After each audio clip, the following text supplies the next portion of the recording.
Jai Radha Madhava Kunja Bihari Jai Radha Madhava Kunja Bihari Radha Madhava Kunja Bihari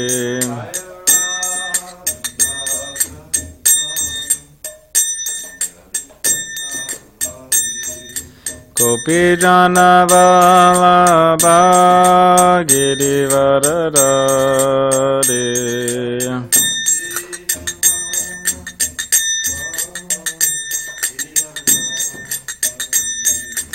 Gopi Jana Vallabha Girivaradari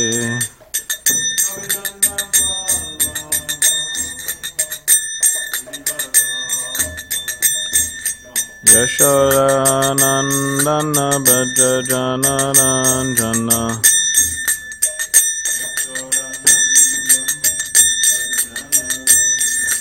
Yashodanandana Bhaja Jana Ranjana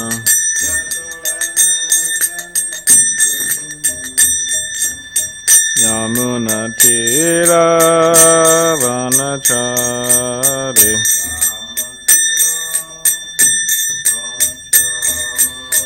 Yamuna Tira Vanachari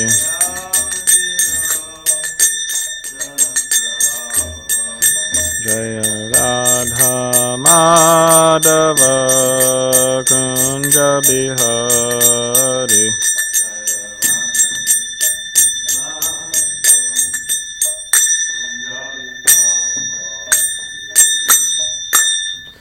Jam Vishnupad Paramhamsa Parivajrakacharya Ashtotara Shata Shri Srimad His Divine Grace A.C. Bhaktivedanta Swami Srila Prabhupada Ki Jai Grantaraj Srimad Bhagavatam Ki Jai. All glories to the assembled devotees, all glories to the assembled devotees, all glories to the assembled devotees, all glories to Shri Guru and Shri Gauranga.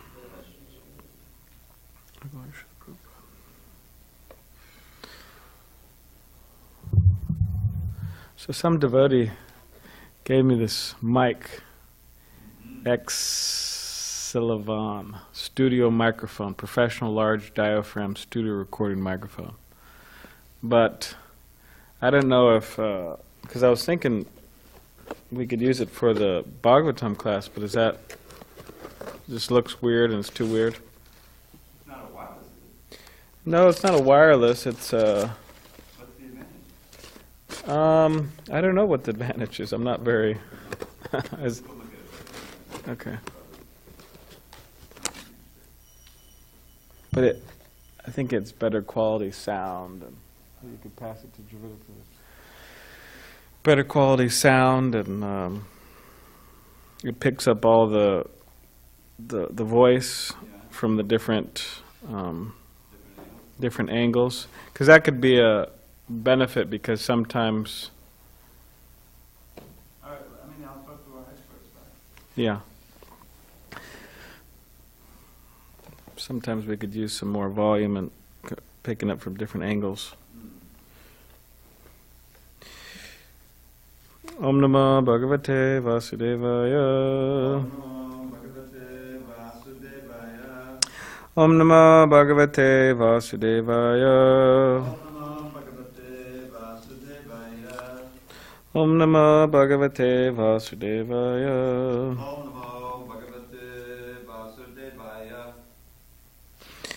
Today we're reading from Srimad Bhagavatam, Canto 4, entitled Creation of the Fourth Order, Chapter 8. Dhruva Maharaj leaves home. We're on text 26. Aho teja chatyanam manabangam amrishchitam balopyayam hridadatte yatsamatur asadvachaha aho teja chatriyanam Manabangam aparishyatam Manabangam Nishyitam balopya yam hridadate Balopyam Vidhadate yat samatur asadvachaha Yasamato Sadvataha aho teja chitriyanam Bhoti Jakshatiyanam manabangam aparishyatam Manabangam Nishyitam balopya yam hridadate Balopyam Vidhadate yat samatur asadvachaha Yasamato Sadvataha Ahoti Jakshatiyanam Manabangam Nishyitam Balopyam Vidhadate Yasamato Sadvataha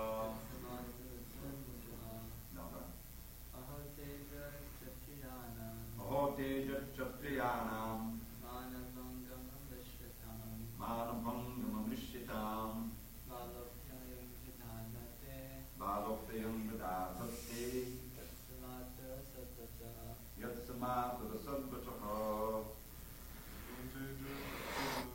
Ahote Jakshatiyanam Manabangam Nishyitam Balopyam Vidhadate Yasamato Sadvataha Word by word Aho, Aho, how surprising it is. how surprising it is. Tejaha, Teja, power. power. Kshatriyanam, Kshatriyana, of the Kshatriyas. the Kshatriyas. Manabangam, Manabangam, hurting the prestige. hurting the prestige. Amrishyatam, Amrishyatam, unable to tolerate. unable to tolerate. Balaha, Balaha, only a child. only a child. Api, Api, although. although, Ayam, ayam, this. this, Shrida, Vridha, at heart. at heart. Datte, Dakte, has taken. has taken. Yat, That, that which. that which. Samatuhu, Samatu, of the stepmother. of the stepfather. Asat, Asat, unpalatable. unpalatable. Vachaha, Vachaha, words. words. Translation. How wonderful are the powerful Kshatriyas. They cannot tolerate even a slight infringement upon their prestige. Just imagine.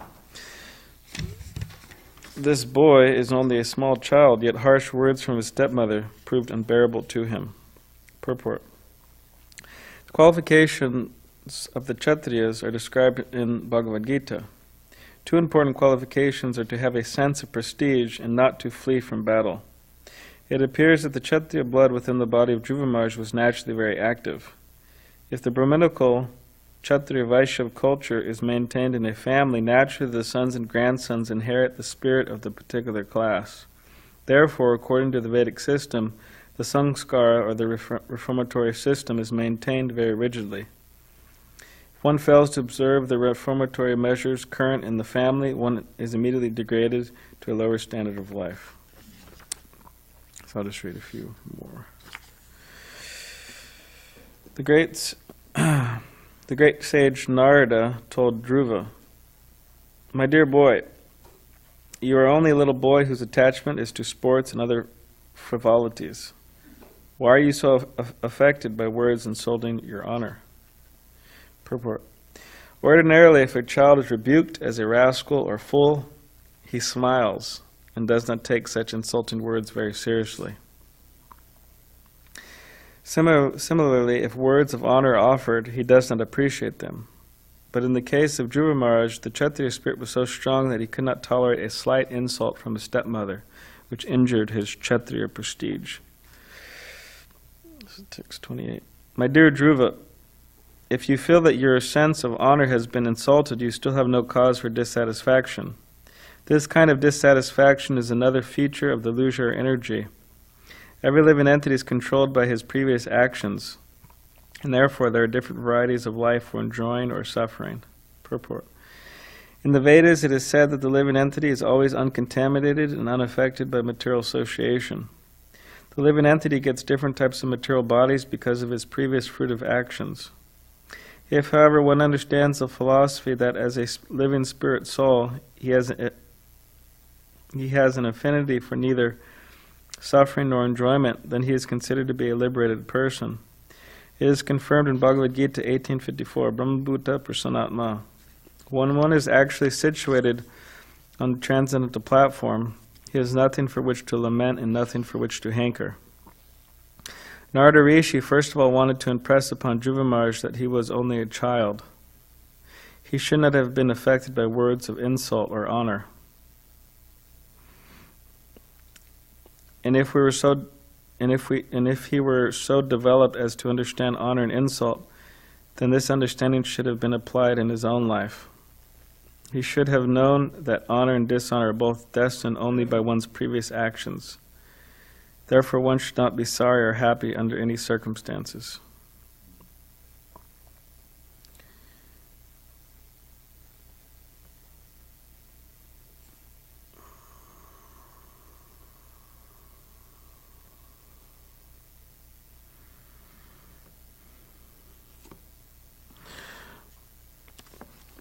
Om Gyanatimanandasya Garanjana Shalakaya Chakshudannavitadmena Tasmai Shri Gurave Namaha Kankarivachalam Bhangam Nangayate Girim Yakripa Tamaham Vande Shri Gurunde Taranam Vancha Kapadribhishcha Kripa Sindhibhevacha Patitanam Pavnebhyo Vaishnavebhyo Namo Namaha Jai Shri Krishna Chaitanya Prabhu Nityananda Shri Advaita Gadadhar Shivasadi Gaur Bhaktavinda Hare Krishna Krishna Krishna Hare Hare Hare Rama Rama Rama Hare Hare.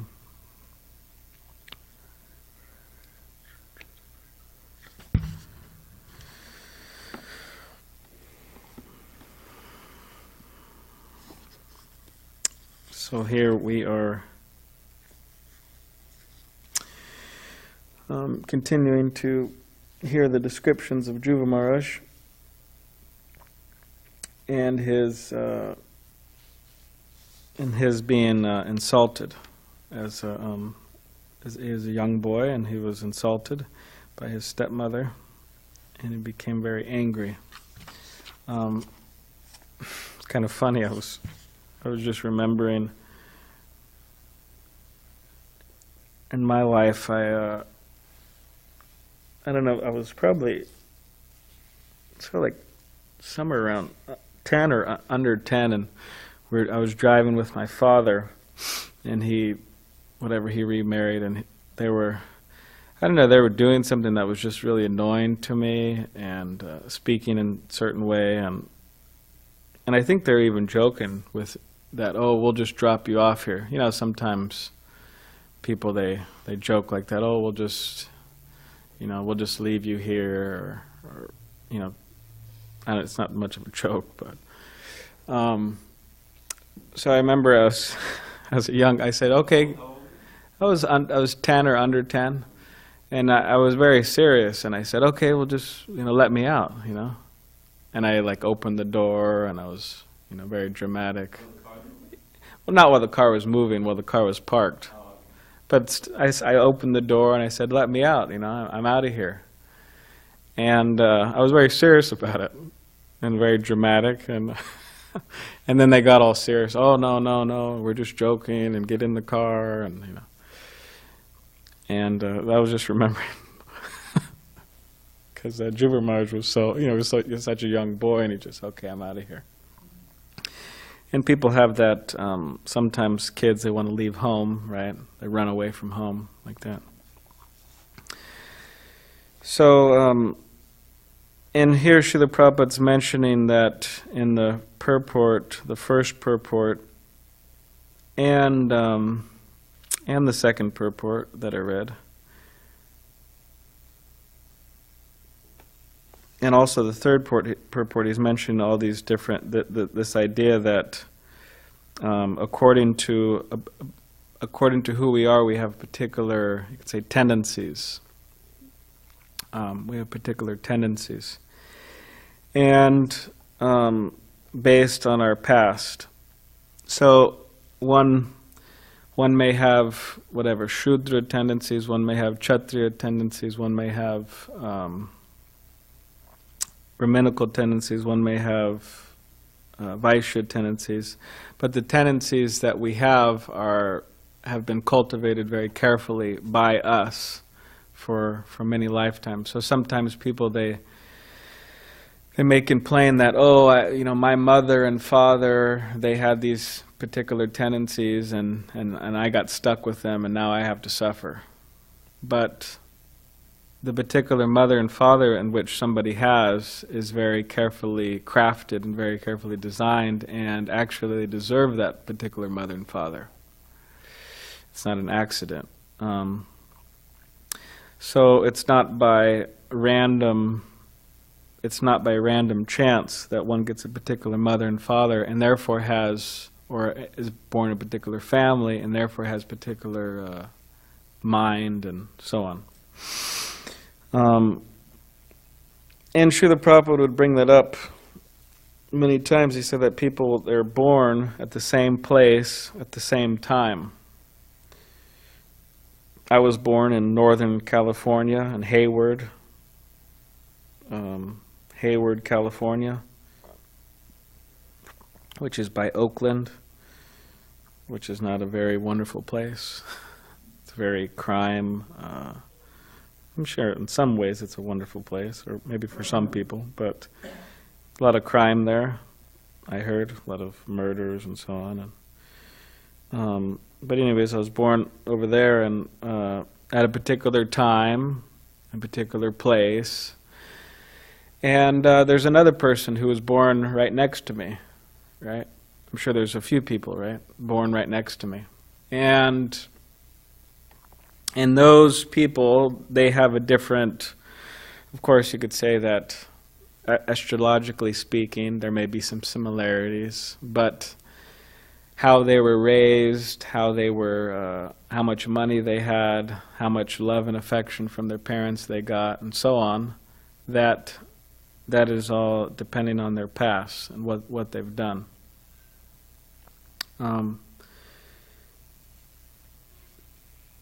So, in other words, within our lives, these particular tendencies, or the particular mindset in which we developed, will generally create some problems within our lives. People may have problems with anger.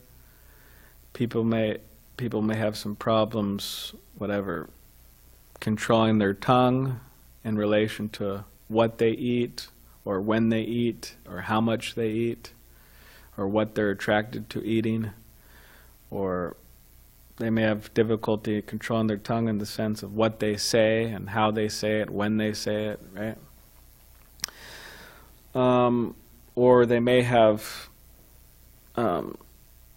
problems with lust, different forms of lust, and so on. Greed. I mean, this is built, sometimes within people's mind.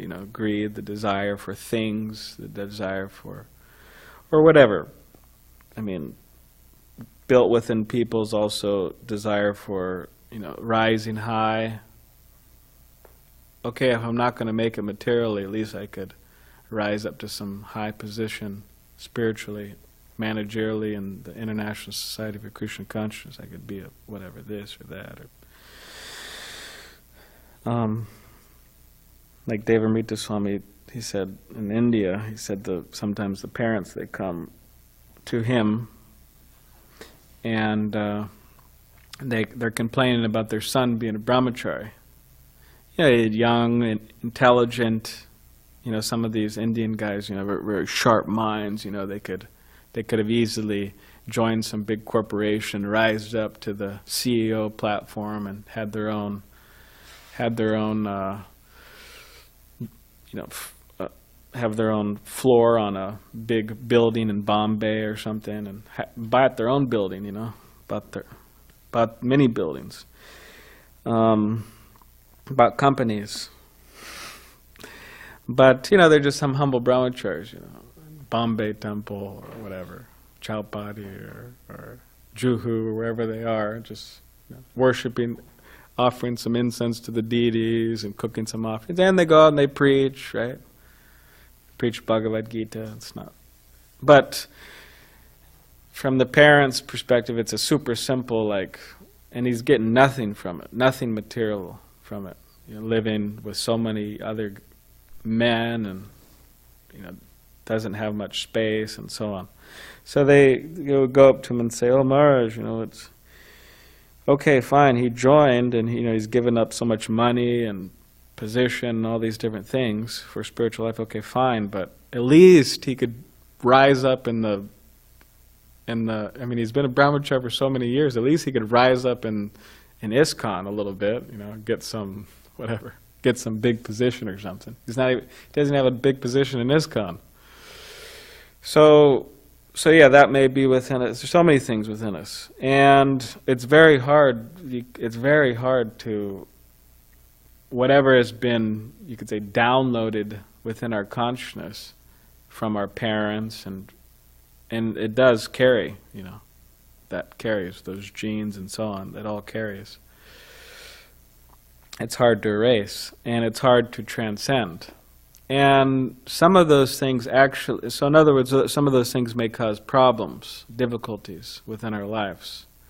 Whether it's happening in the past it created difficulties, or it's creating difficulties now, or it could create difficulties in the future, and most likely will. So when we struggle with those particular things, then we should remember that, okay, whatever the case is, I can't blame anybody because I'm actually the one who put myself in this particular situation. No one else put me in this situation. It's myself.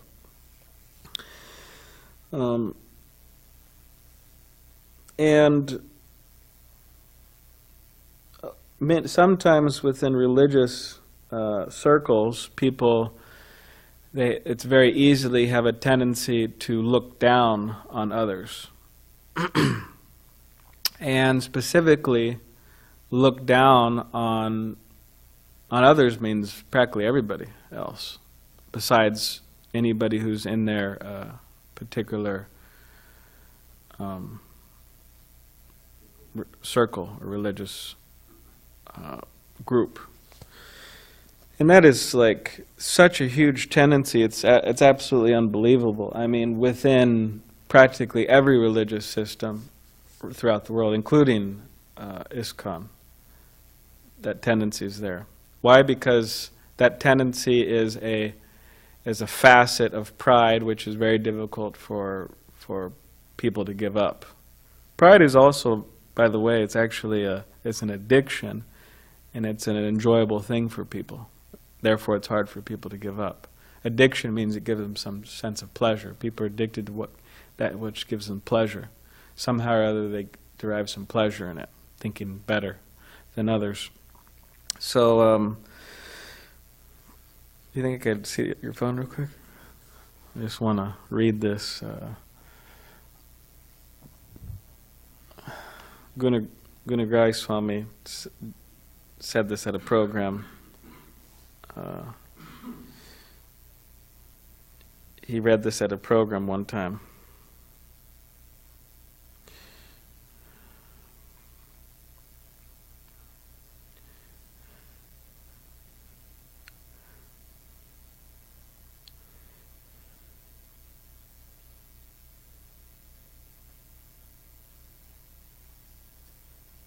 So, 1 second, sorry.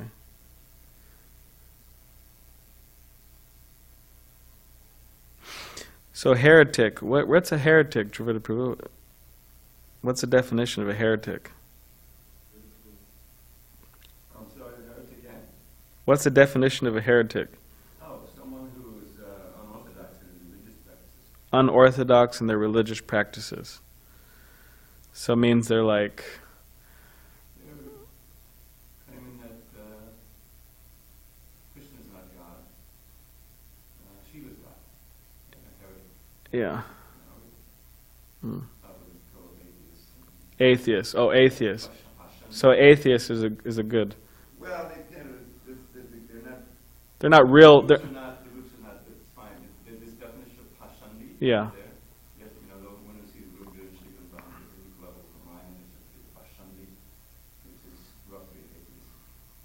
Mm-hmm. So that's for all of those types of heretics.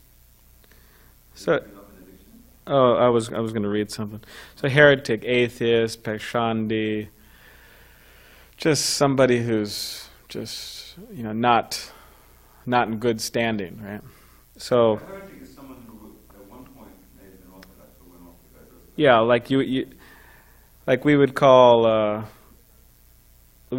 like the people, they come around and they just engage in kirtan or something, and they don't follow any they don't follow any four regulative principles or read any books. You're just heretic, heretic. So here, Who differs in opinion from established religious dogma. yeah. So yeah, I'll read this. So it's a bit of a joke, so you could feel free to laugh if you want. If you don't think it's funny, you don't have to laugh. But so this is, once I was walking across the bridge one day, and I saw a man standing on the edge, about to jump. I ran over and said, "Stop, don't do it." "Why shouldn't I?" he asked. "Well, there's so much to live for." "Like what?" "Are you religious?" He said, "Yes." I said, "Me too." "Are you Christian or Buddhist?" "Christian." "Me too." "Are you Catholic or Protestant?" "Protestant." "Me too." "Are you Episcopalian or Baptist?" "Baptist." "Wow, me too." "Are you Baptist Church of God or Baptist Church of the Lord?" "Baptist Church of God." "Me too." "Are you Original Baptist Church of God?" So this is the guy asking him, when he's on the bridge about to jump. "Are you Original Baptist Church of God? Or are you Reformed Baptist Church of God?" "Reformed Baptist Church of God." "Me too." "Are you Reformed Baptist Church of God, Reformation of 1879, or Reformed Baptist Church of God, Reformation of 1915? He said, "Reformed Baptist Church of God, Reformation of 1915. I said, "Die heretic scum," and pushed him off.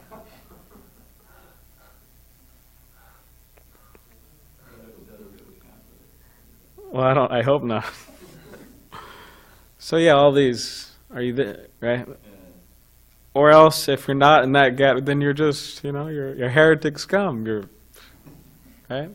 You might as well just die. And, by the way, you'll go to hell forever. You might as well, right? And that doesn't make any sense. I mean, even people who we get sick for a few days, or we have to go get surgery or something, or in some ways we suffer sometimes, right?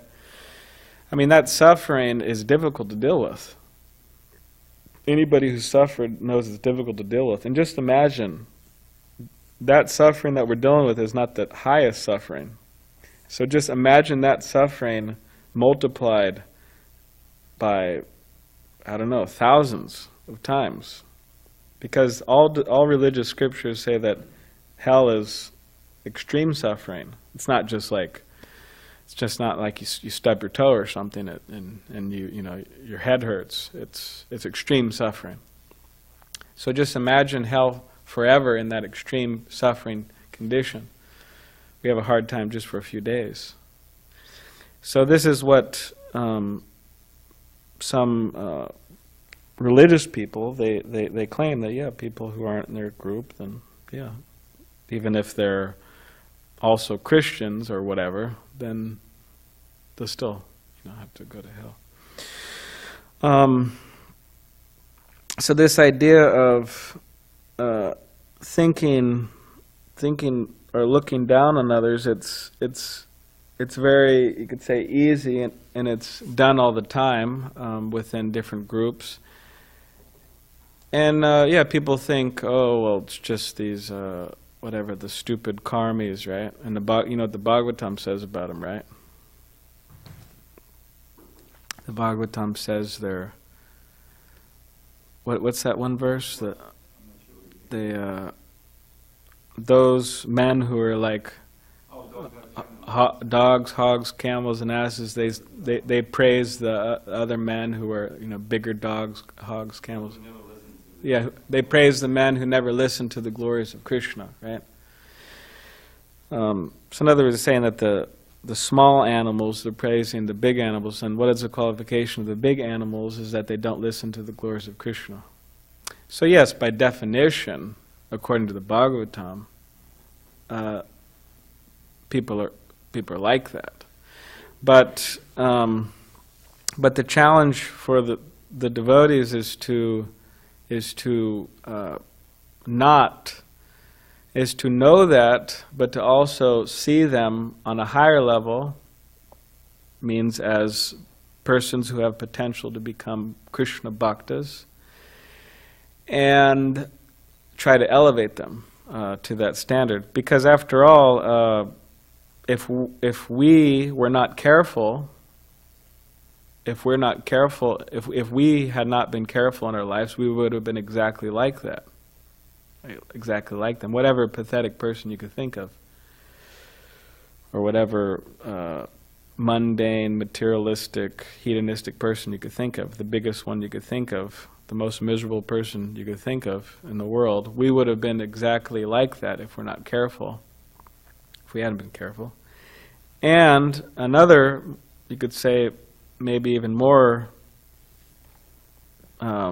important point is that if we're not careful, we could still be like that. That's sometimes we don't think about. We think, oh man, that guy was really out of it. Well, yeah, if we're not careful, we could also be like that very easily. I mean, some old bhaktas came by, or old bhakta came by the other night and kind of shocked me. I was in the back pujari room and he came in just out of nowhere and didn't look like he was doing too well. And he started telling me what he's been doing and what he's going to do, that particular night and all these different things. And I'm not going to repeat, what he was planning to do, different things he was planning to do. But, and he was also saying, oh yeah, I'm going to go with this other person, which he was also a bhakta here at the temple. And just, engage in whatever they're going to engage in, just which I won't repeat, because it was just disturbing and not good. What was that?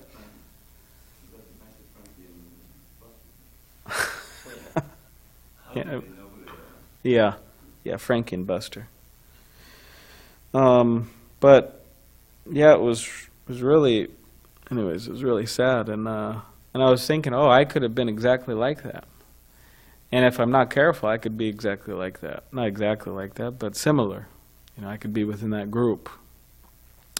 And, oh yeah? Yeah, it's all mixed up, mixed desires.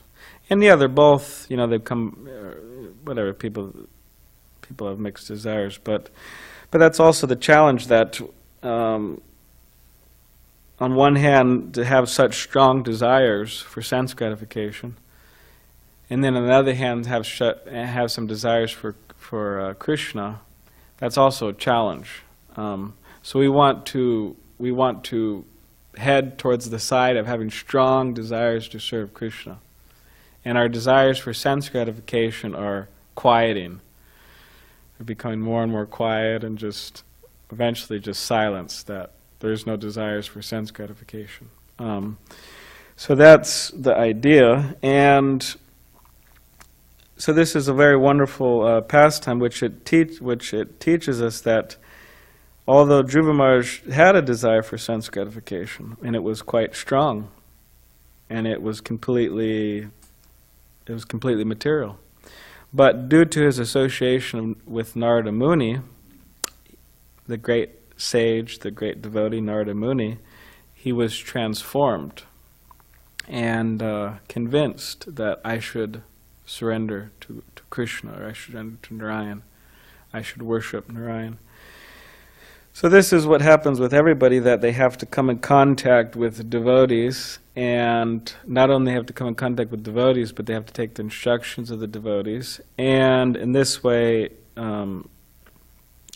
become transformed, and specifically become convinced. Prabhupada would very often, he would ask his disciples, are you convinced that Krishna is the Supreme Personality of Godhead? He would call him up to his room and ask him, are you convinced? So we have all been convinced to chant Hare Krishna, but we have to again and again renew our, you could say, conviction that Krishna is the Supreme Personality of Godhead, and specifically that that I should surrender to Krishna and I should preach Krishna consciousness, because without conviction everything falls apart, absolutely everything. Like this temple, if we weren't convinced, if leaders or senior devotees of this, or what to speak of congregation, right? Or what to speak of donors, they said, oh, I'm not convinced I should give here anymore. You know, what are you guys doing?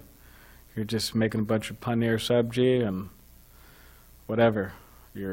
I don't think you're taking care of the place, and I'm just not going to give any donations anymore. I'm not convinced. And we get up there and we get up, our slideshow, and we're trying to reinvent it. Well, I'm not convinced. I'm not giving. And then just imagine no one gives, right? 1 year, 2 years, no one gives, right? And then the book distributors, hey, let's make some money so we could support the temple. And all the book distributors say, I'm not convinced. Why should I go out and distribute books? I'm not convinced. I'm not convinced it's a good thing. People aren't going to read them. They're just, too busy on their phone, their Facebook, and they're not going to read them anyway. So what? I'm not going to distribute them. And on and on and on and on like that. So, or what to speak of brahmacharya? I'm not convinced. I mean, to live without a woman, or to live without that idea of a woman, and I'm not convinced. I mean, why? It doesn't make any sense to me. I'll just give it up. So with all this, if you just think about, everything runs on conviction that what's being done needs to be done and is good. So without that conviction, everything falls apart. So within our spiritual lives, if we want our Krishna consciousness to flourish, then the main thing is that conviction, actually.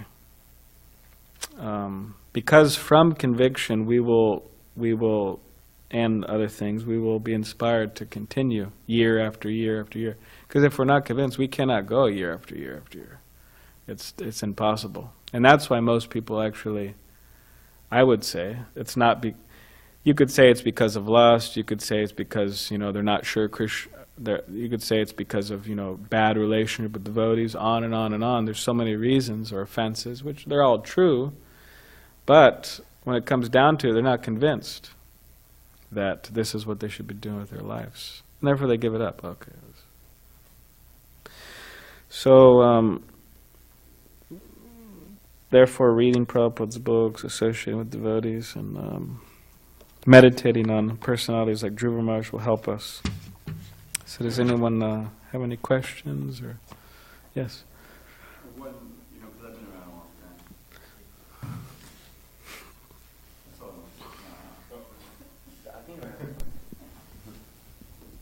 Thank you. So one of the, because you're absolutely correct about the need to maintain the conviction, the faith daily, to renew it and not do things that will damage it. One of the main differences now from the early days, meaning the 70s, even the 80s, is social media. Is the ubiquity of this agency where you have the whole world and the whole ISKCON world speaking to you. And you also have those who are no longer in the ISKCON world, if you want to find it, you know what I mean? You didn't have that in the old days. It was, you could say it was more insulated. Yeah. And so the you know, especially if you have a group of enthusiastic devotees, they maintain each other's enthusiasm and they draw other people in. And there's not so many doubts floating around, because it's a subtle thing. Someone may continue to look like they're doing just fine, but inside there's a growing doubt, and they're getting onto this site and they're hearing this person, and someone's writing him from Timbuktu, and they just saw so-and-so do this, oh, so-and-so did that?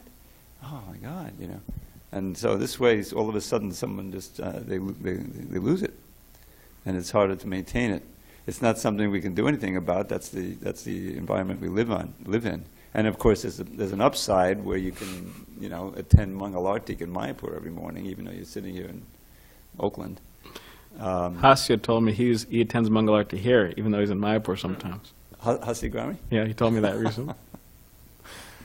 So I'm just saying that you know, we have to deal with the changing environment and be careful what we visit on the online, because it's a whole different world. The geography doesn't mean much anymore, and it's like, and that's been my experience. I mean, over the years we've had people come here, you know, but somehow their faith was lost and they turned 180 degrees. And it's scary. Hare Krishna. Yeah, yeah, we have to be careful what we wish for too. Like there's this, because I was thinking, oh, it'd be nice if we had 4 new bhaktas. And then I was thinking, well, I got to be careful, because you say 4 good new bhaktas, because there's that, you know, kind of a cheesy joke that devotees sometimes say, that there was a person, you know, he's out in the forest, and he's, you know, going, and then all of a sudden he sees a lion, right?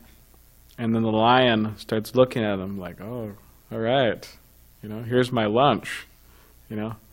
And then this person, you know, he's a devotee, and he goes, oh, Krishna, help, you know, please make this lion a devotee. So then he opens his eyes, and then the lion, he's still looking, oh, this is my lunch, but then the lion starts to chant, Sharira Vidyajha Chara. So then we have to be careful, you know, what we wish for. So, does anyone have any other questions, comments? Ryan looks like you want, Pat. Meditating this morning on, like you're saying, careful what we wish for. Specific example of that. And this is my observation, but that sometimes devotees who are maybe a little bit more intelligent than others, they get very attracted by jnana, and then they fall into the category of jnana mishra bhakti. And then they get very attracted to going back to university, getting a PhD, and then they can present themselves as being, you know, a very learned pundit within the society of devotees. The problem is they're learning all kinds of atheistic garbage in the name of jnana, and they're assuming it to be true, and then they start hanging out with all these atheistic college professor types and this and that, and These rascal types. and their bhakti just goes down the drain. They get converted and brainwashed. And so it all goes back to just this wish of, I want to be superior to others. I want to have a PhD at the end of my name and be a big, big pundit. So, and I've seen a lot of devotees fall into this trap. These Maya Pratigana. Jacob, Krishna Kumara, is the same thing. Jnana Mishra Bhakti.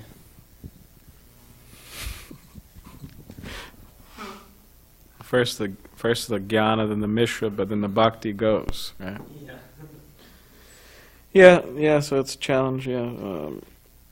I mean, if someone wants to be, you don't have to necessarily, I mean, if there's transcendental knowledge, there's so much, there's so many books that even if you read every day, many hours a day, you have a hard time finishing it.